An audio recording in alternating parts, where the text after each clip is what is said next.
Buenos días, estamos de nueva cuenta en Cambio Debate, en un programa más de esta interesante emisión. Vamos a tratar el tema hoy que tiene que ver con la celebración del 94 aniversario de la muerte del general Emiliano Zapata en la hacienda de Chinameca a manos de las fuerzas de Carranza, que en ese entonces se negaban a cumplir con los compromisos establecidos con el caudillo del sur en torno a la repartición agraria.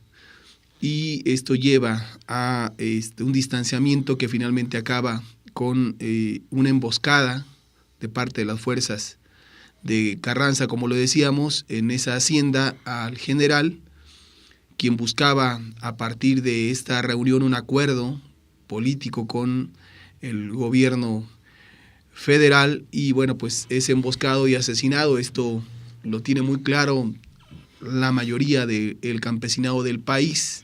Zapata representa en esencia la figura central de la lucha por la tierra en el siglo pasado, en 1919, después de 30 años de una dictadura porfirista centrada fundamentalmente en el desarrollo de las manufacturas y de las haciendas, de la concentración de la tierra y en la apertura de los bienes nacionales, de la riqueza del país a los extranjeros. En esta ocasión, de nueva cuenta, nos acompaña el profesor Roberto Reyes Cosari, que es en este momento asesor de la Comisión de Desarrollo Rural de la Cámara de Diputados local, quien le agradecemos su presencia para comentar este importante tema acerca del campo en Michoacán y en el país, y algo que se conecta con ella, un anuncio rimbombante de la cruzada por el hambre. Buenos días, profesor, y bueno, pues le damos la bienvenida a Cambio de Michoacán, a Cambio Debate. Buenos días, agradecemos la invitación a este importante programa.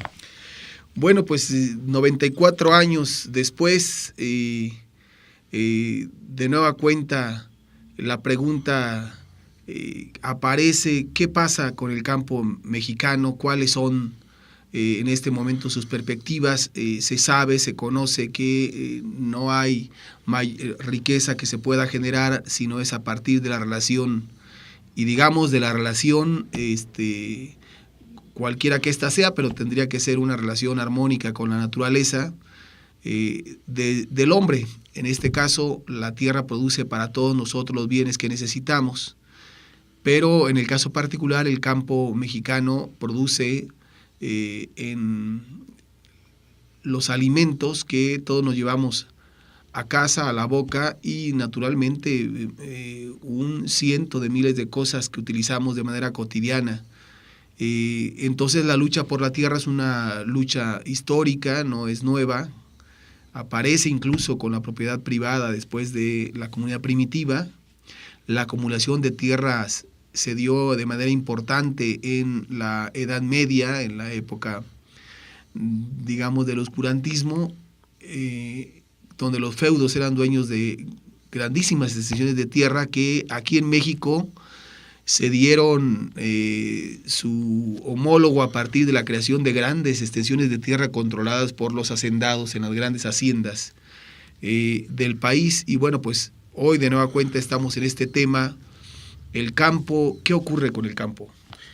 Bueno, de nueva cuenta se presenta en el país el problema que se planteaba hasta antes del reparto agrario que se diera en el periodo del general Lázaro Cárdenas. Hoy aparece una nueva forma de latifundio ante la falta de créditos oportunos, el encarecimiento de los insumos. De nueva cuenta, la tierra está en manos de unos cuantos. Bueno, la tierra, habría que decir que hubo un proceso de reparto agrario a partir de la llegada del general Lázaro Cárdenas al poder en México, que naturalmente repartió grandes extensiones de tierra, se creó el ejido y naturalmente también otras formas comunales de apropiación colectiva de la tierra, que fortaleció el desarrollo rural del país, sin dejar de lado la existencia de la pequeña propiedad, que habría que decirlo, ocupa los espacios, los mejores espacios para el cultivo de la tierra en el país, por razones, también había que decirlo, de carácter social, lógicos, es decir, se vino empujando a los pobres que exigían tierra a los lugares más intrincados, cerriles, donde la tierra es menos generosa, y bueno, pues las grandes extensiones se quedaron en las zonas cercanas a los ríos, con grandes humedales, que han favorecido hasta hoy el cultivo de la tierra. Obvio que en este momento este proceso generado a partir de la reforma al 27, de darle supuestamente la propiedad de la tierra a los campesinos, ha llevado a que estos tengan la posibilidad de venderla ante el abandono deliberado del Estado de atender el campo. Pero en este momento, a 94 años, ¿cuál es la perspectiva del campo ahora, de los campesinos? ¿Existen? ¿Qué pasa con ellos? Bueno, nos encontramos ante un problema bastante delicado en el campo mexicano. Señalábamos que de nuevo son unos cuantos quienes hacen producir la tierra. Ante la falta de recursos de los campesinos, de los ejidatarios, la tierra se encuentra rentada a quienes tienen los recursos. Aparecen de nuevo los cacicazgos regionales que, bajo el esquema de la renta de la tierra, siembran grandes extensiones que antes eran propiedad social o estaban en manos de los campesinos. En otros casos, las compañías transnacionales han venido a rentar las mejores tierras del país para que produzcan lo que ellos necesitan para comercializar en el mundo. Otro problema muy grave es el abandono de los jóvenes hacia las grandes ciudades o al extranjero. Hay un problema grande en el campo. Hoy quienes están en nuestro campo son en su mayoría personas ya de edad avanzada, dado que al no encontrar satisfacción los jóvenes están laborando en los campos de los Estados Unidos o en las fábricas, en las maquiladoras de este país como obreros, como mano de obra barata. Entonces quienes producen son los acaparadores en las distintas regiones del país. Esto en función de que el gobierno federal abandonó al campo, dejó de ser el motor de la economía mexicana, la principal apuesta de los gobiernos postrevolucionarios, y esto llevó al desmantelamiento de las grandes fábricas de fertilizantes propiedad del Estado mexicano, de las empresas sociales encargadas de producir semilla, que hoy están en manos de las grandes corporaciones extranjeras en México. Bueno, digamos entonces que tenemos un problema serio de abandono del campo mexicano. Esto naturalmente tiene repercusiones en la medida en que no producimos los alimentos suficientes o el mercado está controlado por unos cuantos. Digamos que tenemos un problema. ¿Cómo está el abasto de alimentos o el abasto de las necesidades agrícolas en el país? Bueno, el problema es grave. Se tienen que importar grandes cantidades de maíz de Argentina, de sorgo de África, y en Michoacán este año va a ser un problema mayor. En Michoacán, dado los efectos del cambio climático, 43 municipios fueron declarados como zona de desastre por el gobierno federal ante las heladas atípicas que se presentaron en días pasados. Entonces, esto agrava el problema del abasto de alimentos, el problema del empleo en Michoacán, dado que a pesar de que se van a disponer de recursos del Fonden, no existe una política integral que pueda subsanar la falta de empleo, la falta de alimentos en nuestro país. En días pasados el gobierno federal declaró pomposamente el inicio de la cruzada contra el hambre en México. Sin embargo, al darnos cuenta del inicio de este programa, curiosamente en Michoacán son beneficiarios 7 municipios. 7 municipios que están conformados en su mayoría por población urbana, como es el caso de Morelia, Uruapan, Hidalgo. Solo un municipio de alta marginación es participante del programa de la Cruzada contra el Hambre, como es el municipio de Nocupétaro. A ver, entonces vamos entendiendo esto. Hay un desabasto de alimentos generado por el abandono del campo. Hay una concentración de la producción de alimentos en este país y naturalmente hay un proceso en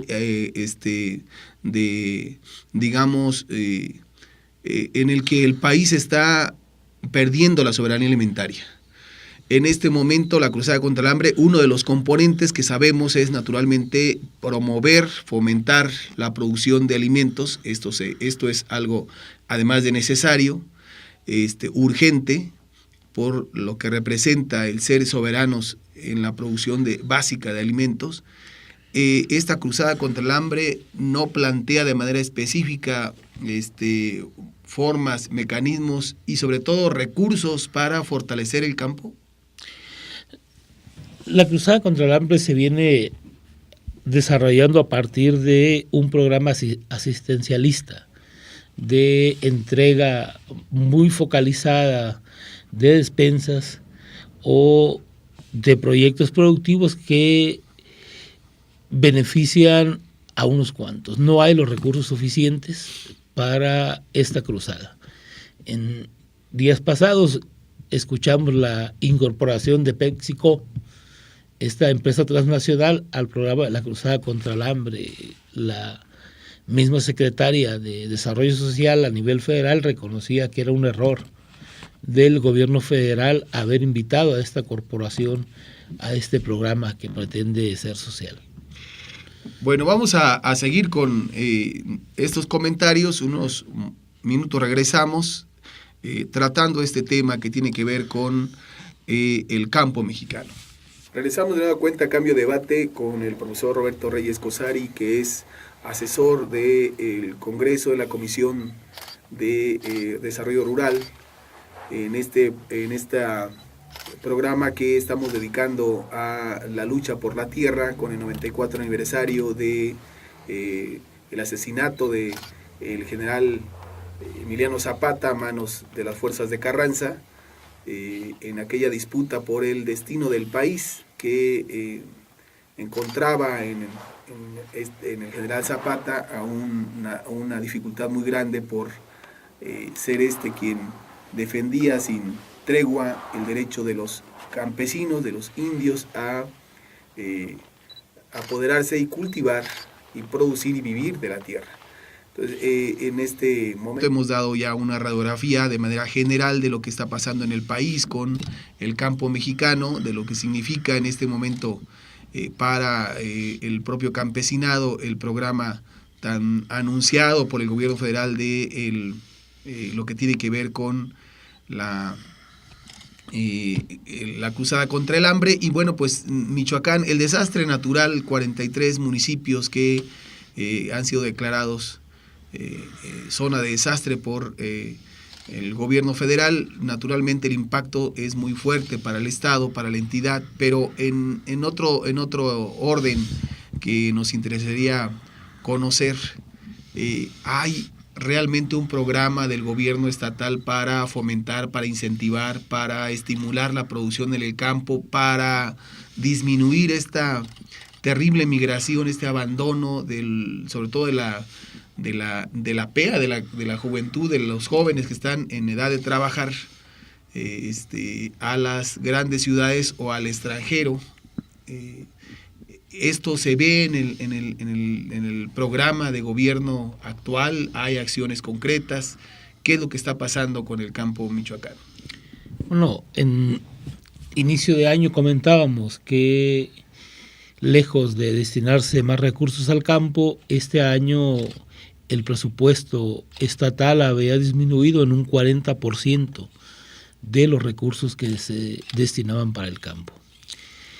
El programa estrella del gobierno del Estado son las centrales de maquinaria, que de nueva cuenta están en manos de los mismos de siempre, de los mismos líderes de la CNC, de la Confederación Nacional Campesina, y van a ser utilizados sin un orden, sin el ejercicio de la democracia participativa, donde todos los sectores del campo puedan discutir cómo empiezan a operar estas centrales de maquinaria. Ese es el programa más importante en el campo michoacano del gobierno de Fausto Vallejo. ¿Pero qué significa una central de maquinaria? ¿Qué es? Para que la gente sepa de qué se trata. Se van a establecer centrales de maquinaria donde el gobierno del Estado pone en manos de los presidentes municipales de una región una serie de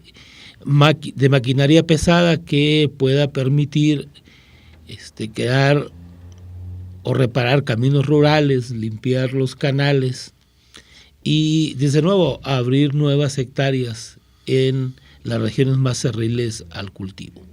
Centralmente este es el programa para el campo en Michoacán. No hay una iniciativa que pueda generar un proceso de recuperación del derecho social a la alimentación.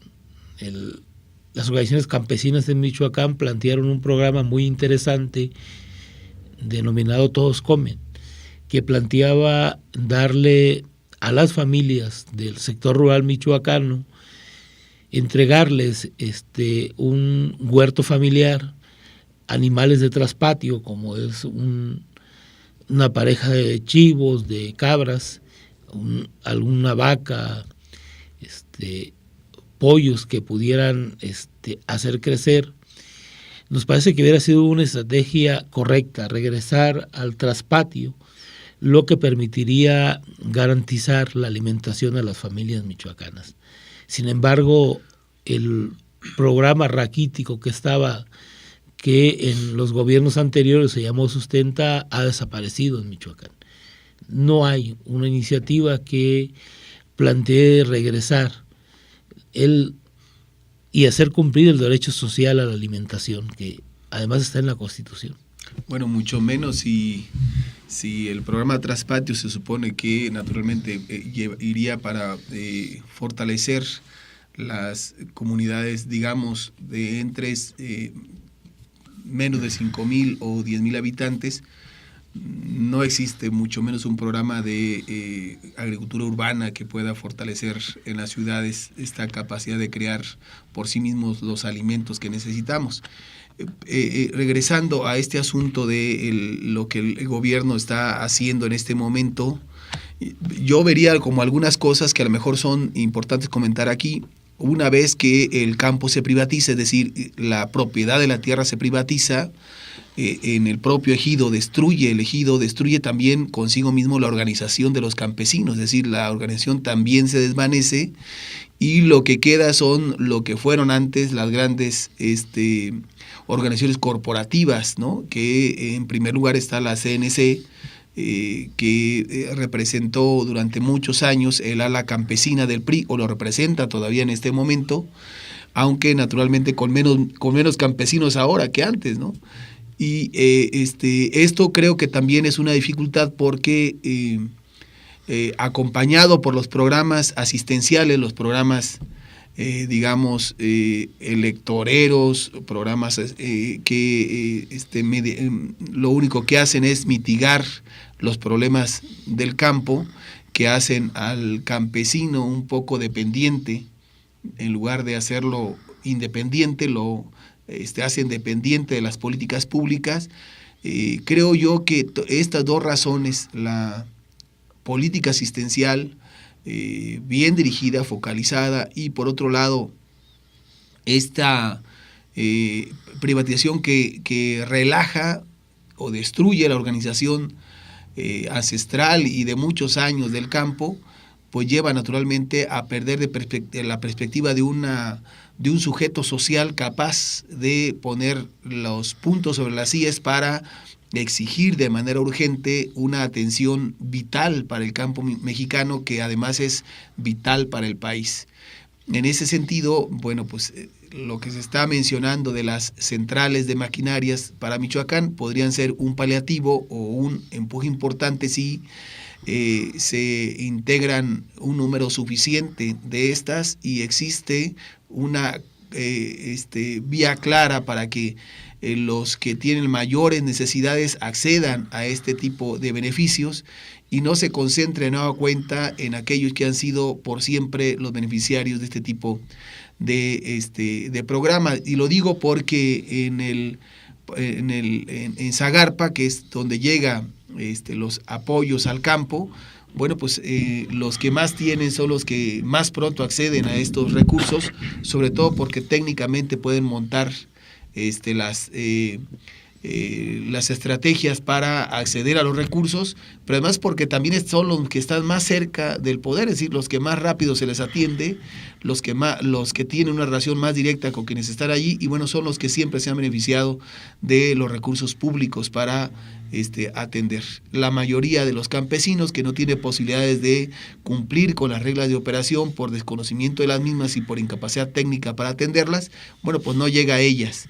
En ese sentido, podríamos estar hablando de un proceso que no se detiene y que además, aunado a los problemas de carácter natural que están asolando el mundo y de manera particular el país y el Estado, pues esto hace todavía la situación del campo mucho más crítica. ¿Cuánto cuesta, por ejemplo, en este momento cultivar 1 hectárea de maíz? Para alguien que está pensando en que se puede vivir todavía del campo en este momento, ¿cuánto más o menos cuesta atender 1 hectárea de maíz en este momento? Aproximadamente anda en los 10,000 pesos el costo para hacer producir 1 hectárea de maíz, desde luego con una serie de limitaciones. Pero el problema central que persiste del campo mexicano es la falta de políticas públicas que puedan desarrollarlo de manera integral. No es a través de los programas que solo benefician a quienes más tienen en el campo que maneja la Zagarpa como vamos a resolver este problema. Sería interesante revisar los padrones de beneficiarios en los últimos 20 años de Zagarpa y nos vamos a dar cuenta que son los mismos. Ayer pudieron ser los padres, hoy son los hijos, pero son las mismas familias las que en 20 años se han beneficiado de cada uno de los programas de Zagarpa. Desde luego porque no hay un programa adecuado de extensionismo rural que genere la asesoría en los productores, en los pequeños productores, en los ejidatarios, en los campesinos, que genere las condiciones para acceder a estos programas. Pero habría que revisar que, por ejemplo, para acceder a un tractor, en el proceso de mecanización del campo, el gobierno federal apoya con 150,000 pesos.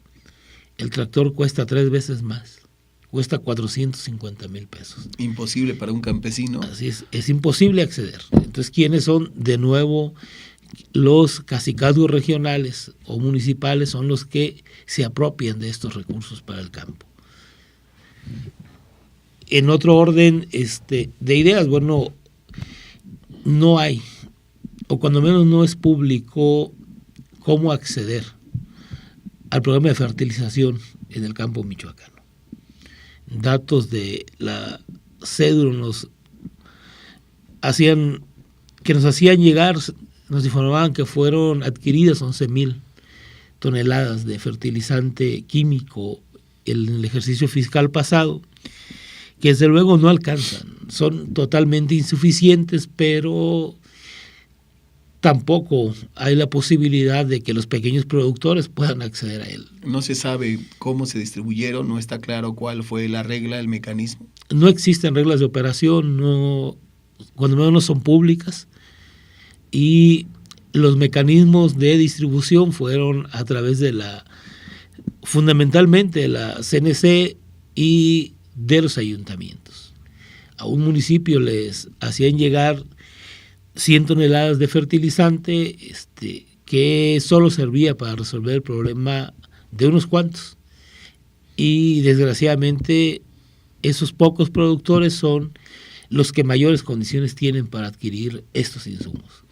O sea, el fertilizante llega a los municipios con una cantidad de subsidio, pero tiene que pagarse otra parte. Esto no o es totalmente gratuito esto. No, el programa indica que el 60% lo ponen los productores y el 40% el gobierno estatal. Es el subsidio del gobierno estatal, ¿no? Entonces es mucho más difícil, naturalmente, quienes están más cercanos a los ayuntamientos son los que finalmente se pueden beneficiar de algo tan poco, que, bueno, por la cantidad naturalmente es escaso. Este año se prevé que sea de la misma manera.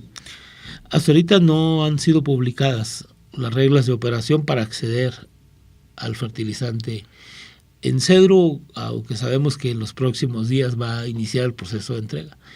De nueva cuenta, va a ser un programa muy selectivo y distribuido entre los mismos del año pasado, como ha venido ocurriendo. En la Comisión de Desarrollo Rural, ¿qué dice al respecto? Bueno, hemos estado planteando una serie de iniciativas que, desde luego, por la escasez del presupuesto, la respuesta del gobierno estatal es que no hay los recursos para poder ejercerlos. Planteamos la puesta en marcha de un programa de extensionismo rural y de asesoría técnica a los ejidos, a las comunidades más alejadas, como una forma de empezar a revertir el proceso de abandono del campo, y no solo abandono en materia de recursos. Si hacemos un recorrido por las comunidades rurales en Michoacán, nos damos cuenta que un gran número de ellos son habitadas solo por ancianos, por mujeres y por niños. Los hombres y los jóvenes no están ya en el campo michoacano, y eso revela que más de la mitad de la población michoacana está viviendo en los Estados Unidos. Las políticas públicas en materia agrícola, podríamos decir que para el beneficio del campo son un fracaso, tal vez para la intención de otros es todo un éxito. Vamos a ir a un espacio de nueva cuenta para regresar a conclusiones. Bueno, entramos a este momento a conclusiones en este programa que hemos dedicado a el 94 aniversario de la muerte del general Emiliano Zapata, que fue el representante fundamental de la lucha por la tierra a principios del siglo XX, en el marco de la Revolución Mexicana, que bueno, pues después generó la entrega de tierras, que uno de los pioneros en la primera entrega de tierra fue el también general Francisco J. Múgica, tan poco querido por la nueva élite política que se generó con la Revolución Mexicana por sus ideas radicales, y que acabó un poco como abandonado en la dirección del penal de las Islas Marías, quién sabe por qué. Pero bueno, esta es otra historia. Lo que estamos aquí viendo es este proceso de abandono del campo, de la inexistencia ahora de campesinos produciendo, y de la forma en cómo el gobierno está tratando de paliar o regular la paz en el campo a partir de toda una serie de programas de subsidios que lo que hacen solamente es eso, paliar sin resolver el problema de fondo que implica promover y aumentar los índices de producción en el campo. Conclusiones sobre esta circunstancia, sobre lo que hay y lo que puede ocurrir en el futuro. Bueno, nada más, por cierto, recordar que pasó desapercibida el aniversario de la muerte del general Múgica en Michoacán y en el país.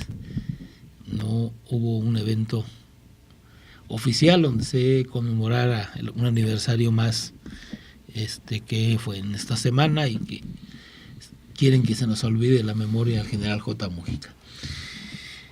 Bueno, sin duda, si no hay una política integral que se plantee poner a caminar el campo, el problema del hambre, el desabasto de alimentos se va a profundizar. Es necesario un programa de extensionismo rural muy grande, que pueda generar una asesoría técnica en el campo mexicano. Es necesario la reintegración o la puesta en marcha de una banca social que pueda generar los créditos blandos para los campesinos mexicanos. Si no se diseña un programa de agricultura protegida, difícilmente los sectores más pobres van a poder enfrentar las consecuencias del cambio climático en el campo mexicano y particularmente en Michoacán. Es necesario que se ponga en el centro el campo mexicano como la forma de garantizar la soberanía alimentaria. Si no se diseña, si no se ponen en marcha estas políticas públicas, vamos a seguir padeciendo un desabasto de alimentos, pero además el encarecimiento de los mismos, lo que viene generando hambre en muchas familias, no solo en el campo, sino en la periferia de las grandes ciudades, en los cinturones de miseria, que habría que señalar se han formado a partir de la migración de los sectores que hacían producir al campo a estos núcleos de población. Si en perspectiva no hay una salida bajo el actual modelo de desarrollo del campo mexicano, lo que vamos a enfrentar es que cada vez va a ser mayor la concentración de la tierra en manos de unos cuantos como una forma moderna de latifundio. O sea, no la compran porque no necesitan comprarla, hoy la rentan porque es más sencillo hacerla producir de esa manera. Bueno, el rentismo de la tierra, de nueva cuenta, la concentración de grandes cantidades en pocas manos de la misma, el abandono de las zonas menos productivas por parte de los campesinos, ese éxodo que no se detiene del campo a la ciudad, una política asistencialista que no busca remediar en nada el problema campesino. Digamos que ese es el parte que podemos darle ahora en este aniversario luctuoso de la muerte del general Emiliano Zapata, el parte que año con año se le rinde por parte de los campesinos, de las organizaciones campesinas que aún sostienen la necesaria socialización de la propiedad social, de la propiedad de la tierra, y naturalmente el que sea un asunto de carácter prioritario en las políticas generales del país, que pasa por la necesaria protección de la producción del campo, por los subsidios suficientes para que la tierra en México siga produciendo, produzca bien y produzca para todos, y ayude a que el campo permanezca como una perspectiva de vida para millones de mexicanos que naturalmente serían nuestro referente para garantizar la soberanía alimentaria. Queremos agradecer la presencia del profesor Roberto Reyes Cosari, asesor de la Comisión de Desarrollo Rural en la Cámara Local, y bueno, pues a ustedes por una emisión más con nosotros de Cambio de Mate. Muchas gracias.